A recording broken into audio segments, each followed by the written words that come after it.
Mainstream media gives essentially the same message because why? Well, we have to look what the message is. First of all, the message is one of remarkable subordination to power. Now, power in the United States doesn't happen to be in the state. It's not a centralized military bureaucratic state like in the Soviet Union. Right. Power in the United States primarily lies in corporations, in the corporate world. There's very narrow concentration of control over resources, over investment decisions, and so on and so forth. And that affects everything. Can't help affecting everything.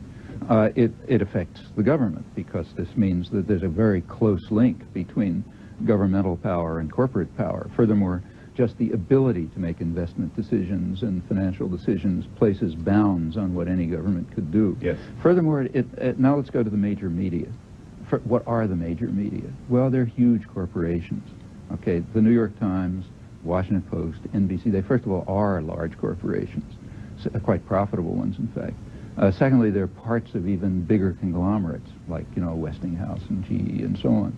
Now, like any corporation, they sell a product on a market. This is a market, roughly a kind of a state-guided market society.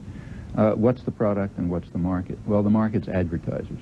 That is other businesses.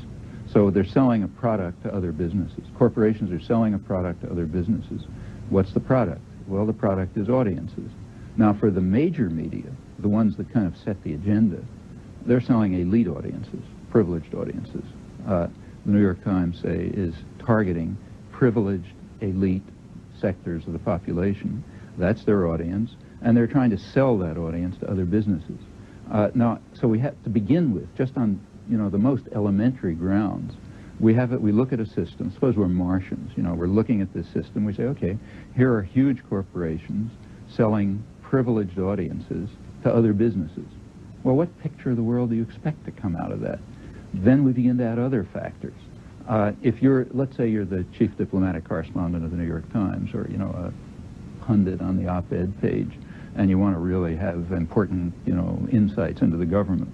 Well, we all know how that's done. You have lunch with the Secretary of State. He tells you the lies that he wants to appear tomorrow. You write them and you say, a high source in Washington, my intrepid reporting has discovered that a high source in Washington said so-and-so.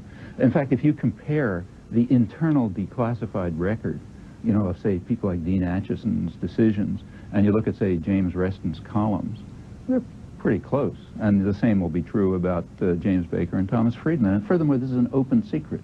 We know that this is the way.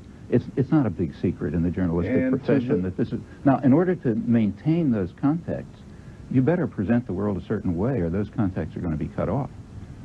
You'll lose your opportunity to have to appear, to have special insight, to have leaks, to be able to come across with a story, a couple hours before the next person, and so on. Plus, now, there's an interplay here which requires power in order to maintain your own power. That's another factor over and above the just structural and institutional properties.